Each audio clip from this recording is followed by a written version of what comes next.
যারা ইসলামিক ব্যাংকগুলোতে fixed deposit করতে চান তাদের জন্য আজকের এই ভিডিওটা গুরুত্বপূর্ণ হতে পারে। ইসলামিক ব্যাংকে বর্তমান সময়ে ১,০০০ টাকা বা গুণিতক যে কোনো পরিমাণ টাকা ফিক্সড ডিপোজিট করতে পারবেন। তো আমাদের চ্যানেলে যারা নতুন এসেছেন তাদেরকে সবাইকে ব্যাংকিং রিলেটেড ভিডিও দেখার আমন্ত্রণ জানাচ্ছি এবং ভিডিওটা লাইক করে চ্যানেলে নতুন হলে সাবস্ক্রাইব করে দেবেন। এখানে ১ মাসে ৬% রেট, ৩ মাসে ১০% রেট, ৬ মাসে ১০.৩০% রেট, ১২ মাসে ১০.৫০% রেট, ২৪ মাসে ১০.৭০% রেট এবং ৩৬ মাসে তারা দিচ্ছে ১১% রেট। সেই হিসাবে আমরা যদি এই ব্যাংকে টাকা রাখি কত টাকা লাভ পাবো? পরিমাণ ৪ লক্ষ টাকা। ৩ মাসে ১০%-এ আমরা ১০,০০০ টাকা পাবো এবং এর উপর গভর্নমেন্ট ১৫% হারে উৎসেকর কাটবে, সেক্ষেত্রে ৮,৫০০ টাকা, আর 10% উৎসেকর কাটলে ৯,০০০ টাকা। অ্যাকাউন্ট করার সময় রিটার্ন স্লিপ দিলেই আপনার 10% হারে উৎসেকর কাটবে, রিটার্ন স্লিপ না দিলে ১৫% হারে উৎসেকর কাটবে। ৪ লক্ষ টাকায় ৬ মাসে ১০.৩০% রেটে আমরা ২০,৬০০ টাকা পাবো। ১৫% উৎসেকর কাটার পর ১৭,৫১০ টাকা, 10% উৎসেকর কাটার পর ১৮,৫৪০ টাকা।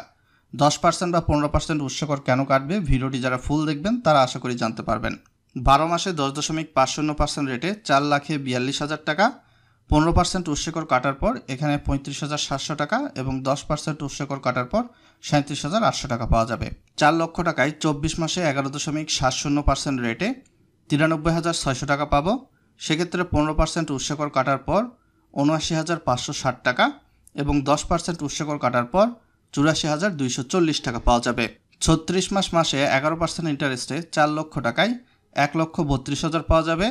১৫% উৎসেকর কাটার পর ১,১২,২২০ এবং 10% উৎসেকর কাটার পর ১,১৮,৮৮০ টাকার মতো পাওয়া যাবে। ১ মাসে ৬% রেটে ৪ লক্ষ টাকায় ২,০০০ টাকা পাওয়া যাবে এবং 15% উৎসেকর কাটার পর এখানে ১৭০০, 10% উৎসেকর কাটার পর ১৮০০। মেয়াদ পূর্তিতে কিন্তু গ্রাহকরা মুনাফা পাবেন, যেমনটা 1 মাসেরটা 1 মাস শেষ হলে, ঠিক তেমনিভাবে ৩৬ মাস বা 3 বছর শেষ হলে 3 বছরেরটা পাবেন।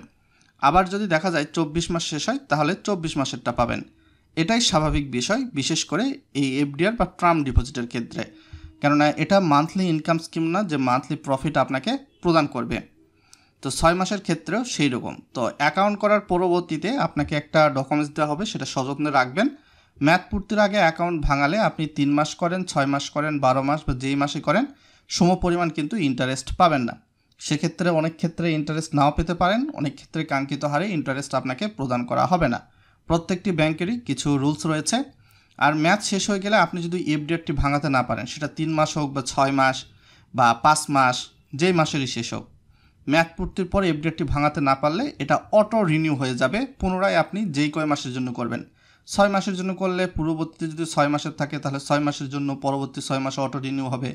টাকা যদি আপনি না তোলেন 12 মাসেরটার ক্ষেত্রেও সেম। মেয়াদ পূর্তির আগে এফডিআরটি ভাঙালে আপনার কিন্তু অ্যাকাউন্ট ভাঙানোর জন্য মেয়াদ শেষ হওয়ার আগে ভাঙালে 200 টাকা চার্জ দিতে হবে। সো এইটা ছিল কিন্তু বিষয়। আর এই অ্যাকাউন্টটি করার জন্য আপনার নিকটবর্তী ইসলামী ব্যাংকের শাখা উপশাখায় যেতে পারেন। কী কী প্রয়োজনীয় ডকুমেন্টেশন লাগবে চলুন এই বিষয়টি একটু স্পষ্ট হওয়া যাক। যিনি অ্যাকাউন্ট খুলবেন তার এনআইডি কার্ড বা পাসপোর্টের ফটোকপি, 3 সার্টিফিকেটের বিপরীতে রিটার্ন স্লিপ, গ্রাহকের বাসার ইউটিলিটি বিলের কপি, গ্রাহকের 2 কপি পাসপোর্ট সাইজের ছবি, নমিনি অপ্রাপ্তবয়স্ক হলে জন্ম নিবন্ধন, প্রাপ্তবয়স্ক হলে এনআইডি বা পাসপোর্টের ফটোকপি, নমিনির 2 কপি পাসপোর্ট সাইজের ছবি। তবে 3 সার্টিফিকেটের বিপরীতে রিটার্ন স্লিপ তখনই বাধ্যতামূলক যখন 10 লক্ষ টাকার বেশি ডিপোজিট করতে যাবেন। আদারওয়াইজ 2 নম্বর ডকুমেন্টস না দিলেও কোনো সমস্যা নেই।